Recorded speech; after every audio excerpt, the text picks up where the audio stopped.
everyone. Thanks for joining early to some of those.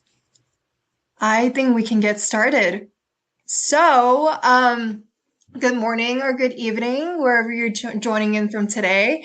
Thanks for coming to our webinar and spending the next hour with us. I am your host, Crystal, and I'm super excited to kick us off. We have a fantastic session lined up.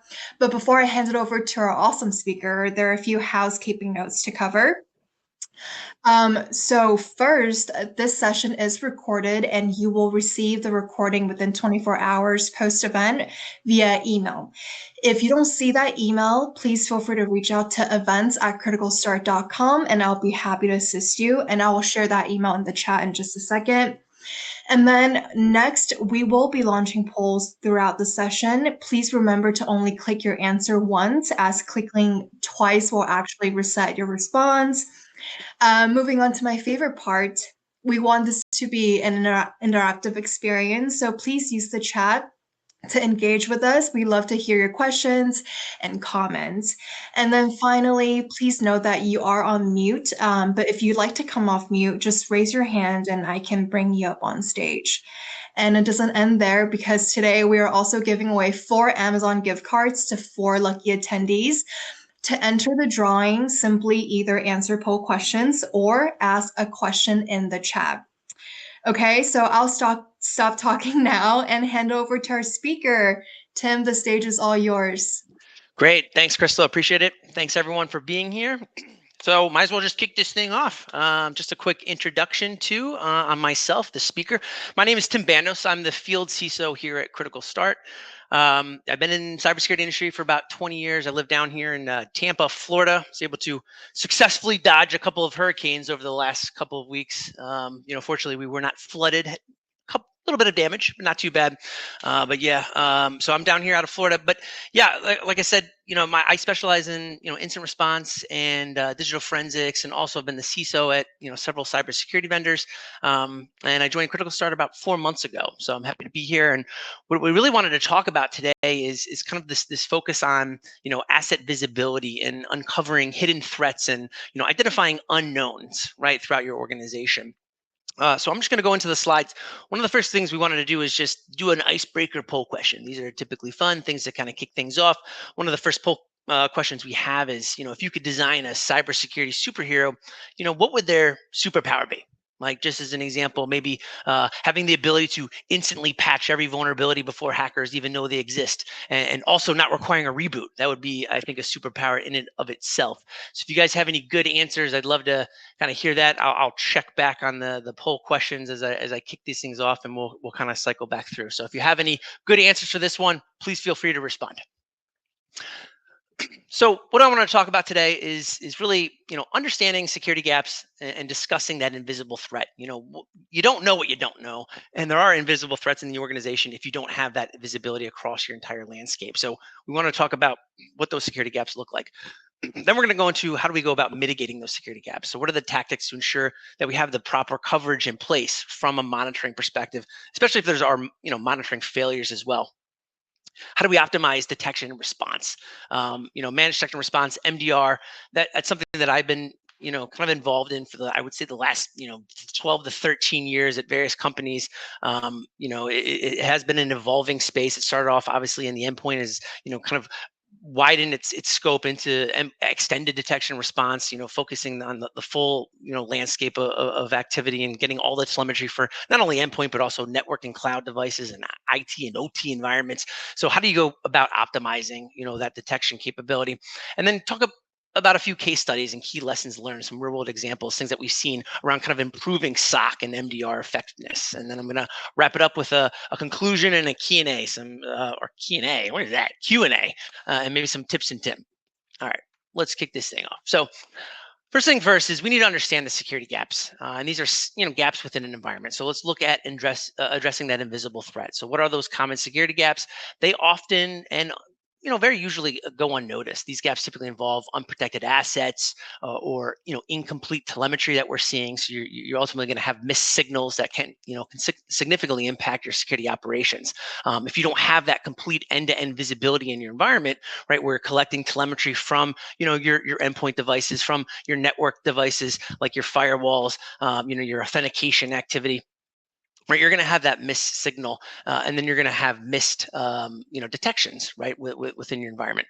Also, when critical assets are monitored, attackers ultimately have that open door to exploit vulnerabilities, and that makes your SOC and MDR efforts less effective, right? And then it kind of becomes a blame game, like whose fault is it, right? Is it your MDR provider? Maybe it's the SOC team that wasn't monitoring effectively, or maybe there was something that was missed because there isn't a process in place to detect when you have maybe a gap within your security technologies and your tooling. So here's the invisible threats, some common security gaps that we commonly see. So unmonitored and unprotected assets, that's number one. So these gaps can cause, missing or outdated endpoint protection. So just as an example, if you don't have maybe cybersecurity software installed on all of your devices. Maybe that's Windows Defender or CrowdStrike or SentinelOne or whatever endpoint protection platform that you leverage within your environment. If that isn't effectively installed across all your devices, you're going to have those unmonitored assets, and ultimately, obviously, those missed signals as well. That also can lead to log ingestion failures, right? How failed log ingestion can lead to blind spots too, from a threat detection perspective. And then we also have shadow IT and hidden assets as well, and that's commonly uncontrolled IT deployments, right? Where maybe a device gets spun up and it doesn't have all that adequate protection. One of the stories I kind of wanted to go into was around a shadow IT compromise. This is something that I was a part of during an incident response engagement. And if we kind of look at this, I like to, build out diagrams after I, actually go through an incident. I collect all the forensics, identify, what the root cause was, how they get in, what was the entrance vector, what sort of tactics and techniques did they use, where are all the IOCs and indicators associated with that attack, was anything exfiltrated, and then what I do is build out a diagram, kind of like a visual of what happened. A lot of times CISOs don't necessarily want to read through, a breakdown report of everything that happened. Maybe they want to see it visually. So I try to do this. So these are one of the cases that I worked on. And in this particular case, there was a brute force attack on an open RDP server. So RDP, as you might know, is a remote desktop protocol server. Allows you to access, basically your environment remotely. This was port 3389 was open essentially to the internet, and it allowed attackers to scan, hoping that they could brute force their way into the environment. Unfortunately, for this particular customer, the username and password for access into that RDP server were the same. So essentially, the username and password was literally the same. It was a quick match, and that allowed the attackers to get in almost instantaneously. As soon as those attackers got into the environment, they started scanning the environment with a network scanner. And a lot of times, this is what they do. They look to identify, what does the network look like? What sort of servers do they have? Where the domain controllers, exist? And these are things that they look to ultimately do for lateral movement type behavior and activity. And one of the first things they did on day one was start accessing the file server. So they were looking for the types of files that existed, within this particular environment. And then on day two, they came back to the RDP server and they started wiping event logs, right? They wanted to, basically cover their tracks. And this is, commonly observed as, a technique that we see by adversaries. And then also they added a persistence mechanism as well. They added a new administrative account to that particular RDP server, just in case, incident responders or the SOC team were able to identify this behavior and start, deleting or clearing or, maybe resetting the account password for the initial account that they had compromised. So this is something that we'll also commonly see throughout attacks. On day two, also, though, they started moving laterally into the VM cluster. So they accessed the VMware environment. They were, once again, just moving across all the different devices that existed in that particular environment. And then they went right to the domain controller. And this is where, even just fairly good or basic, endpoint protection softwares do a pretty good job of identifying credential dumping activity, right? As soon as something, inserts itself into the SL's memory space and attempts to dump credentials, on the domain controller for all, users within that environment, a lot of times they're pretty good at preventing that. In this particular case, we were able to get a notification that something was going on in the environment because of that. So they had actually protection around the DC server, but they didn't have endpoint protection across all their other devices. So this was basically a CISO who made the decision to be more risk oriented. So he put endpoint protection just on the devices or the servers that he thought carried the most risk. But unfortunately, he missed obviously that shadow IT device, the RDP server that was spun up, and all the other devices too that they were moving laterally across within the environment. Following on that activity, they went to a SQL backup file server. So they were accessing, once again, their SQL databases and various files within the environment. And ultimately what they were looking to do was identify disaster recovery documents. So this was a ransomware group. So essentially a set of ransomware operators were looking to understand what this particular business would do in the event of a ransomware event or in the event of an incident. And they wanted to make sure that they can cut those items off so that ultimately they would get paid right in Bitcoin. So what they did was they exfiltrated those DR documents to sendspace.com. But fortunately, for us, we were brought in as an IR team. We were able to stop after this particular, event. So I actually contacted sendspace.com. We got the files removed, even though they probably already got access to those documents. But we were able to stop and cut off the command and control that was essentially the backdoor into the environment through that RDP server. So this is a particular case where, once again, having unmonitored assets or devices that don't have your endpoint protection software on them, this was a shadow IT type scenario.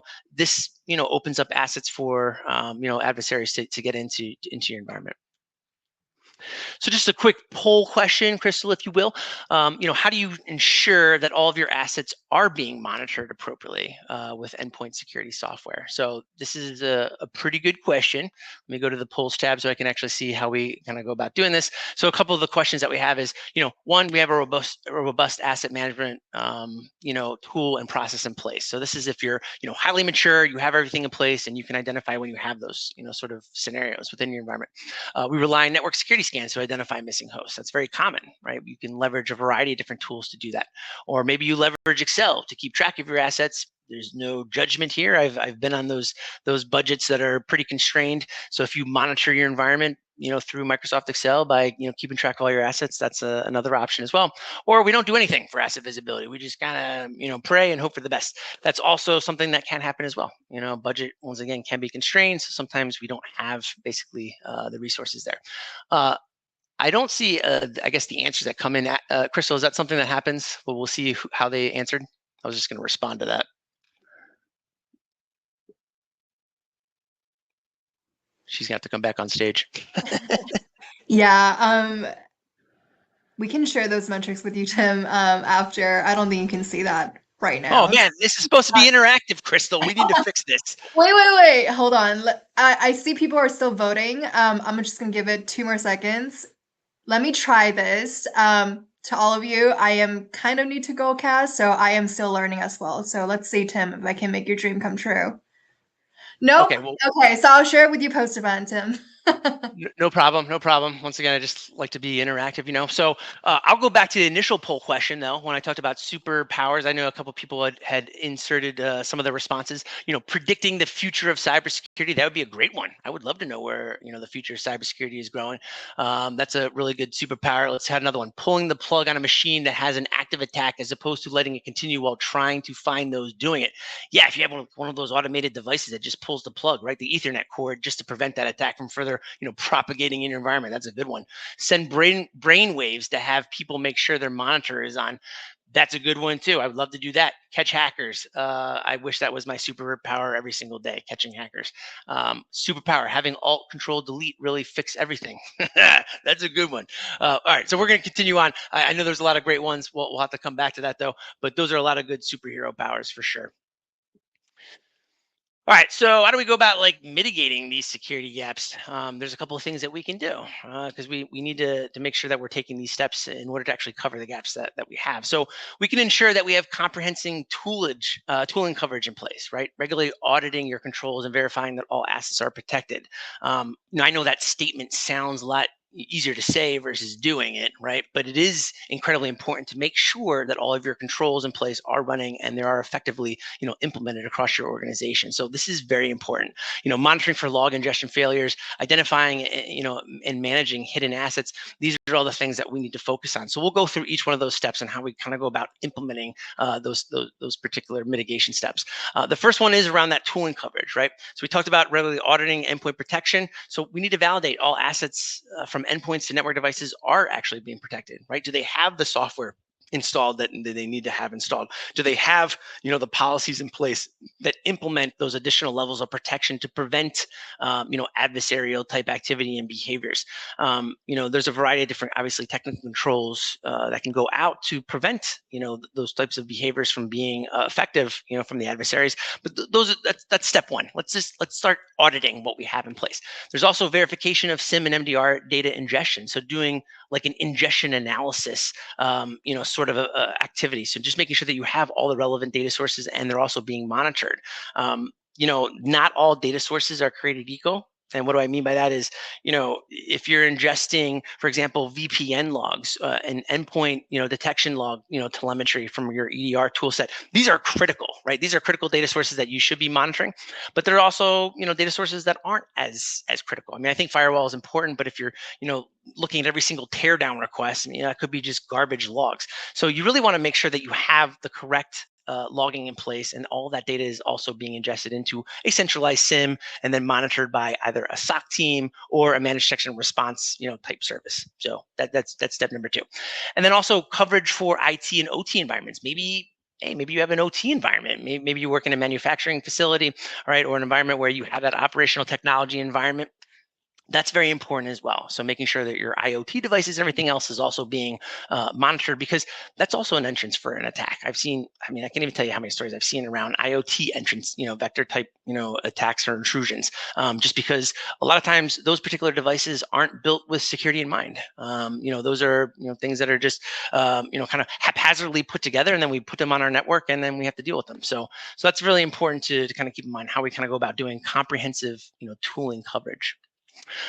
Monitoring for log ingestion failures. So not only is it important to make sure that you're also ingesting, right, the correct logs, but you want to make sure that the health of all those log ingestions is also up to date and it's adequate, right? So that anytime there is any sort of downed log event or downed log source, there is a notification in place that can orchestrate a response, right? In terms of either notifying a SOC team member, notifying IT ops, so that can be fixed. I've been a part of many incident response engagements, not many, I would say like maybe 5%, 5 to 10% of incident response engagements were associated with, missing log activity. We had one case actually where the attacker, the adversary, when they got into the environment, they knew the syslog server that was feeding the SIMs. They literally laterally moved to the syslog, server, and turned off and disabled really the ingestion of those data sources, right, that were being sent from that list syslog server. So incredibly smart of the bad guy,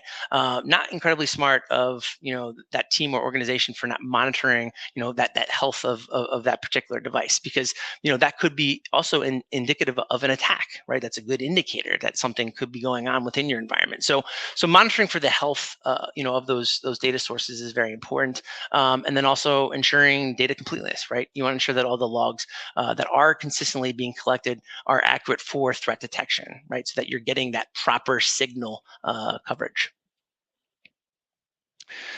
And then finally, identifying and managing hidden assets. This can be tough, right? But you need to have the ability to close gaps with maybe automated asset discovery and classification tools.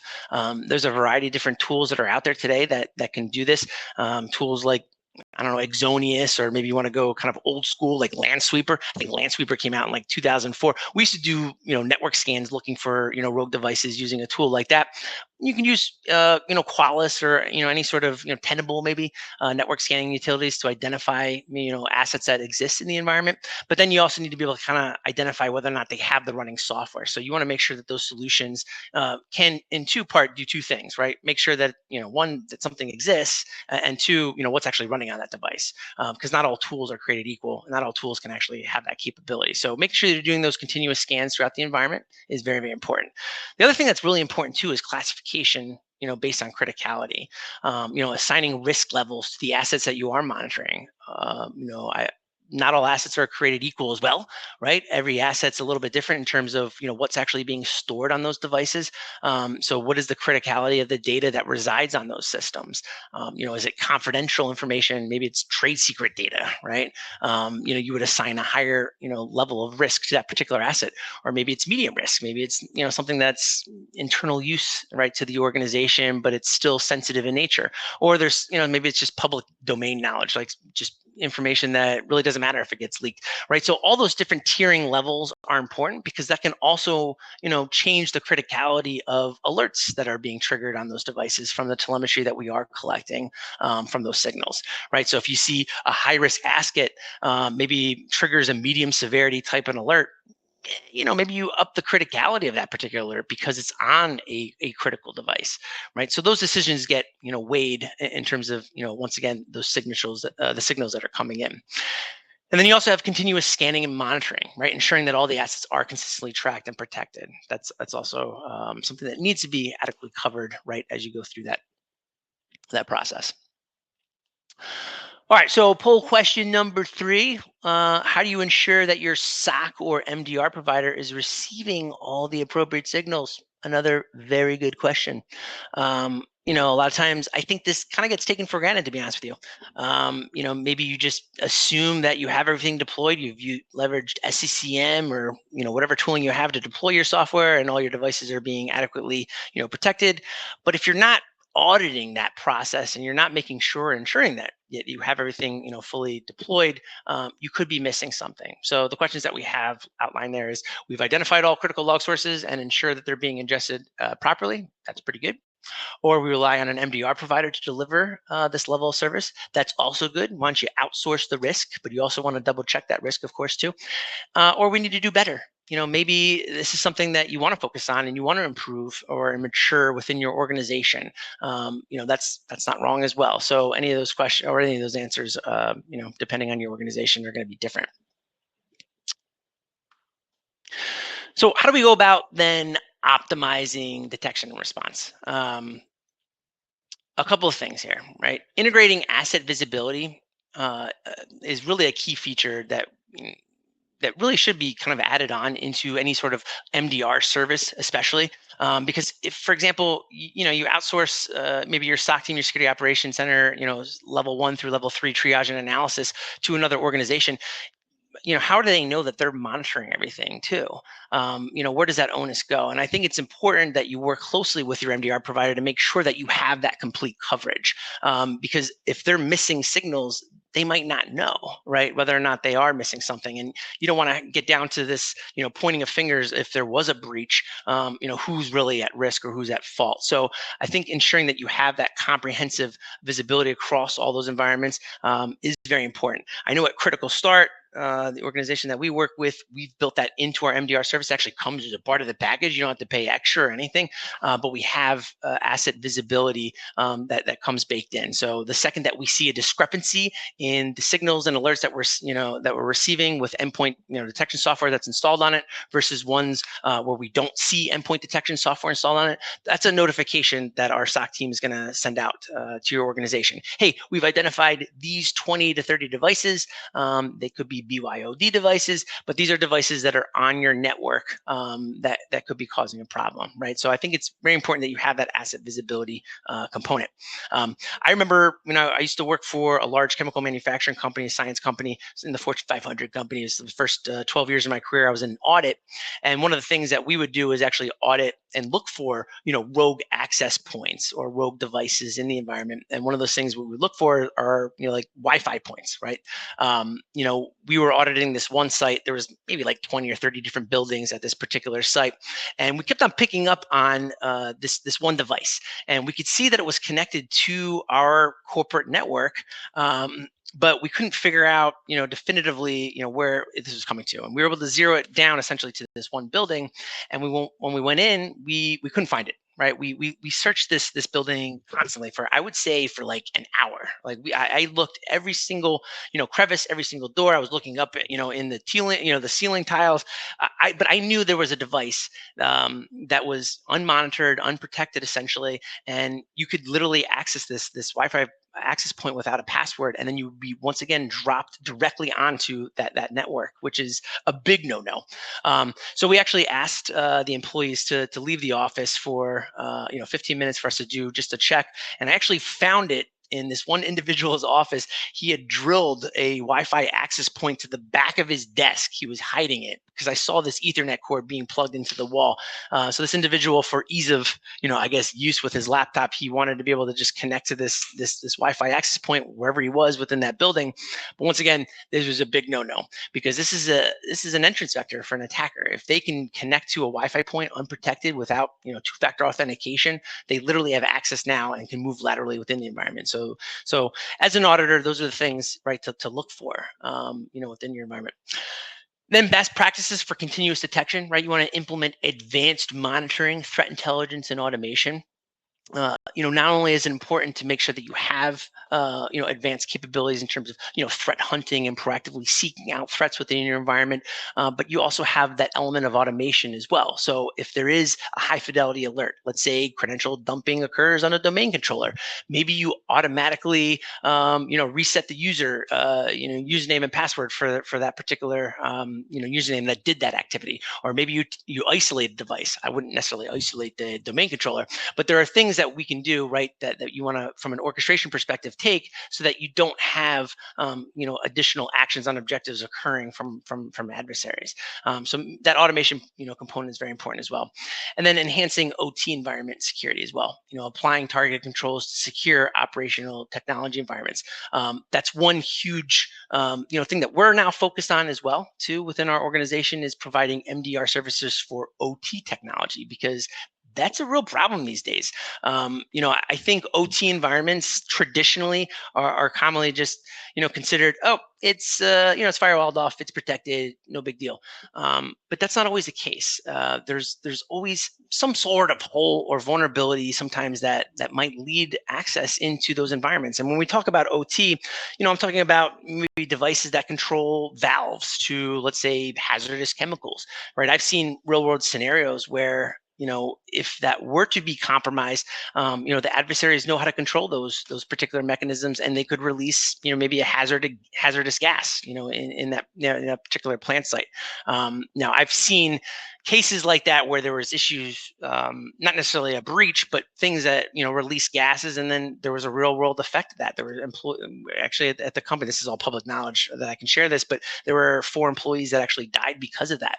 But there are monitoring mechanisms to look for those types of, control mechanisms. So if there are valves that are opening that shouldn't be, opened, or maybe, a user account did something that they shouldn't have, these are things that we can monitor for, right, and provide immediate notification based on, that behavior. So, monitoring your OT environment is now, I think, going to be, more and more critical, especially as, more things are becoming interconnected, they're connected online. You just want to make sure that you had those adequate layers of protection within those environments. Importance of visibility and segmentation. Those environments 100% need to be segmented, obviously, as well, but you need to have layered controls in place too. And then unifying monitoring across IT and OT. So that's kind of the last component or component of that. And then just a few case studies and key lessons, things that we've seen out in the field. So, things that, we've observed on the Critical Start SOC team. I know these are very generic case studies, just, for purposes of redacting, things that we've seen, but we've come across unmonitored assets as security gaps, right, that have led to missed threats or near misses. But missed threats 100%. We've had cases where even on, Christmas morning, something happens where a device gets popped. We didn't see it because it was a device that was unmonitored. It didn't have, the endpoint protection software installed on it. So we weren't receiving that telemetry within the SOC team. That becomes a problem, right? But we had to engage incident response. We came in, we were able to isolate it and prevent, any sort of damage to that particular business. But once again, not having those additional capabilities from, monitoring those unmonitored assets, that's a key thing that you need to be aware of. Automating that asset visibility component is something that we've built into the MDR solution, so we don't have to worry about that, at least on our side. But that's something that you should address, with your current MDR providers or with your current SOC team. Maybe that's a question that you ask the SOC team. Hey, how do we identify when we have assets or high risk systems that don't have maybe the endpoint protection software that needs to be there? So ultimately the outcome there is just improving detection times, reducing the risk of undetected threats, and making sure that we dwindle down that MTTR, the mean time to detect or mean time to respond. And then finally, case study number 2, optimizing MDR with asset visibility. Having incomplete MDR coverage that's hidden assets and log ingestion issues that leads to blind spots. I know we've talked about this throughout the whole slide deck, throughout the webinar presentation today, but this is really important, especially on the ingestion issues, making sure that you're monitoring for that activity and then responding the second that does happen. Having comprehensive asset visibility, right? Integrating asset visibility into MDR strategy for full coverage. This is what I was talking about a little bit earlier, right? Is kind of incorporating that into the process. And then you have, improvement rates, right? We had a 30% improvement in detection rates and achieve faster incident resolution when we, basically have all that visibility that we need. So these are all very important. These are case studies that we've observed. Unfortunately, I can't obviously provide any more details on those, but those are things that we have seen in the real world. Oh, and then finally, kind of conclusions and key takeaways. Closing security gaps for effective response is very important. So, implementing comprehensive tooling, monitoring and asset management are essential, right, to your overall solution. I think, implementing these practices to ultimately strengthen your SOC and MDR capabilities is obviously goes without saying. And then also having continuous improvement and proactive management. So regularly updating your process to adapt to the evolving threats. That's always the goal of any CISO or director of cybersecurity is to further, mature your organizations, further mature the controls that you have in place. Just because you buy a tool or service doesn't mean that you can't further strengthen that tool or service or the processes, and people behind those tooling. So, cybersecurity is always evolving, right? We're faced with, different threats every single day, whether that be advanced threats from ransomware operator groups or, the upcoming AI, right? We're gonna have to worry about artificial intelligence, AI related based attacks. How do you kind of go up against those and how do you combat those types of threats? And I think kind of having those solutions in place, right, to be more preventative is something that we're all going to have to consider, right, kind of going forward. So that is essentially my wrap up. I like to keep my webinars to 30 minutes because an hour is incredibly boring. Who wants to sit through an hour of webinars? But are there any questions that you guys have? This is the Q&A session. This is where we actually get to be interactive. I didn't get to see the poll questions, unfortunately, but I'd love to take on any sort of questions that you guys have. Tim, we actually got a lot of questions in the Q&A tab. Are you able to move your mouse to that and see all of the questions? If not, I'm going to read those to you. Let me see. Yeah, Q&A. Nice. Got it. All right. What kind of metrics reporting can Critical Start provide to accurately measure MDR effectiveness? Okay. Is that the full thing? Oh, no. Read more. Oh, KPIs. So what kind of, here we go. What kind of metrics and reporting can Critical Start provide to accurately measure MDR effectiveness? That's a great question. And that's actually something that Critical Start has built programmatically into the platform itself. So we track all of those metrics from, mean time to detection, to mean time to response, to how long SOC analysts take to triage every single alert and event that comes into the console, right? So whether it's low severity type incidents to high, severity type incidents, we're triaging every single event that comes in.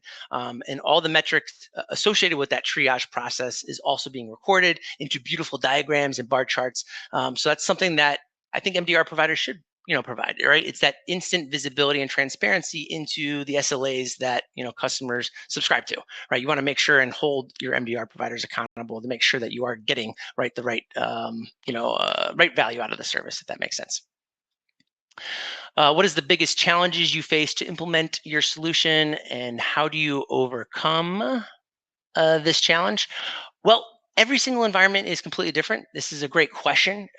Whether it's a small environment, which is actually a lot easier to implement, versus maybe a large, more complex enterprise, wide type environment, those become a little bit more difficult, right? I think it's a process. It's kind of working out a program in place to iteratively deploy, right? Maybe the endpoint, maybe it's deploying endpoint protection software, but then ensuring that we're ingesting all the right signals and telemetry from the data sources that we're recommending, right, as a part of the MDR service. That process is different for every single account because it depends on the technology that they're leveraging. So if they have Splunk or they have Sentinel, right, we work with a variety of different SIMs.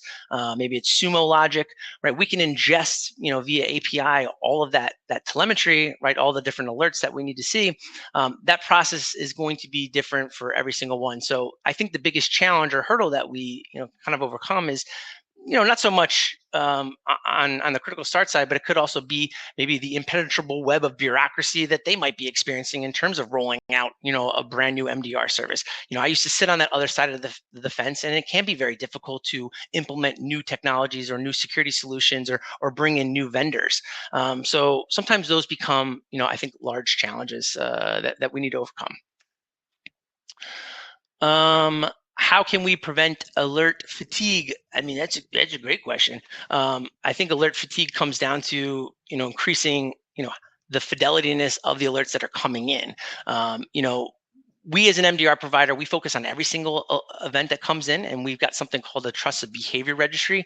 And you could think of our trusted behavior registry is kind of like the laws of an operating system, or the laws of, what is allowed, because we consider this whitelisted type activity. This is essentially noise, right? It's behavior that is legitimate within the environment. Now, every environment is different, but in order to drop the activity that doesn't matter and kind of avoid that alert fatigue, those are the steps you need to take, right? It's whitelisting the known good behavior. It's baselining and trending and understanding, what your environment looks like from a known good state, and then identifying anything you have from bad. So kind of, investigating those things that are considered high severity, or even, medium severity, to make sure that it isn't indicative of some sort of an attack. So that's really important to, kind of take from a process perspective. It's whittling away and making sure that you implement those whitelists so that you can focus on, behaviors that matter.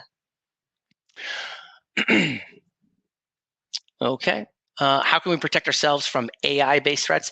I mean, this is a good question. I talked a little bit about AI-based threats. I think AI-based threats are going to look very similar to some of the threats that we're seeing today. The tried and true way or entrance vectors of attack is a lot of times it's through, phishing emails, whether that's, AI-based phishing email attacks, right? That where they blend in a lot easier. They're going to look like, legitimate emails. These are things that are going to be very difficult to detect and pick up on, but there's also going to be a cascading of actions that occur after that link is clicked. And the behaviors that occur or transpire on a device are the things that, a lot of times we look for in that telemetry from an EDR perspective, right? So if it's executing, PowerShell, or obfuscating, the execution of that PowerShell, right? If they use the -enc command where they're encoding the command that was executed, that's a high fidelity alert. That's something that you would, immediately want to look into. AI-based threats as it relates to, once again, anything. I do think there's always going to be, something that triggers in that attack chain that allows us to respond. So I don't necessarily think we're going to get to a point where we can't detect any AI-based threat. I still think there's known good behavior and there's also bad behavior, and it's going to fall into that bad behavior at some point, whether that's a low fidelity alert or it's a high fidelity alert that comes in.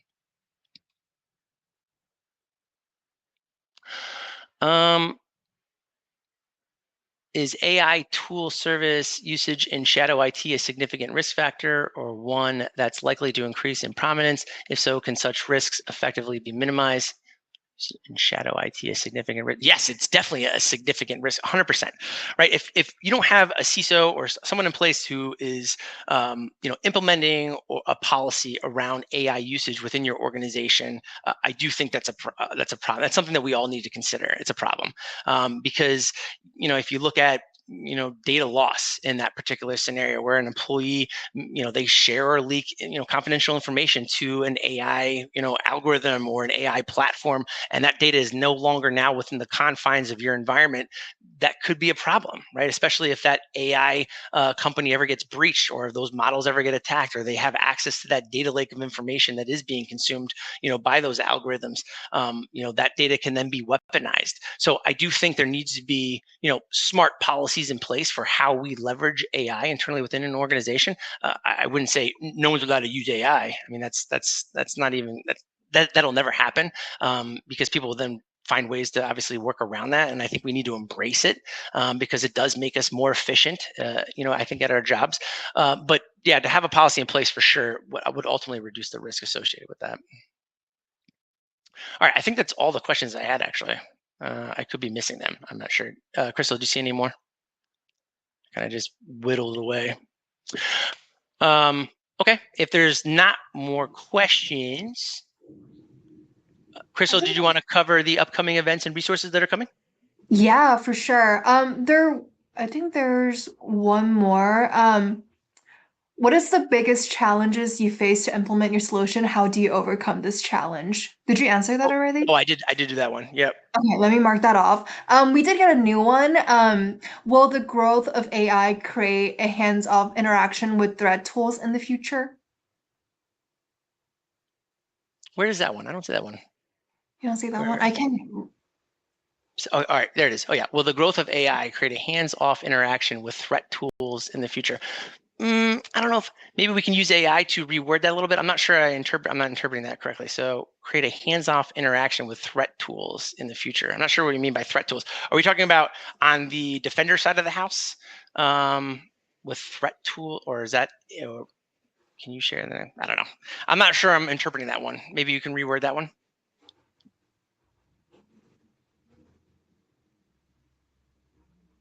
To answer your question, where I think you're going with it, yes, I do think there's going to be more automated approaches of leveraging, threat tools or adversarial type tools, to make it easier, right, for adversaries to breach an environment or network. I think that kind of goes without saying for sure.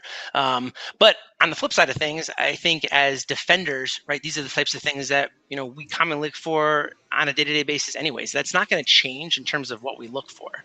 I don't think that these types of attacks are going to go under the radar because they're leveraging AI. I do think they're going to try to blend in more with normal activity, based on what they've learned over the years. But I still think they're detectable type actions, if that makes sense. Okay, if you want to read the upcoming events. Yeah.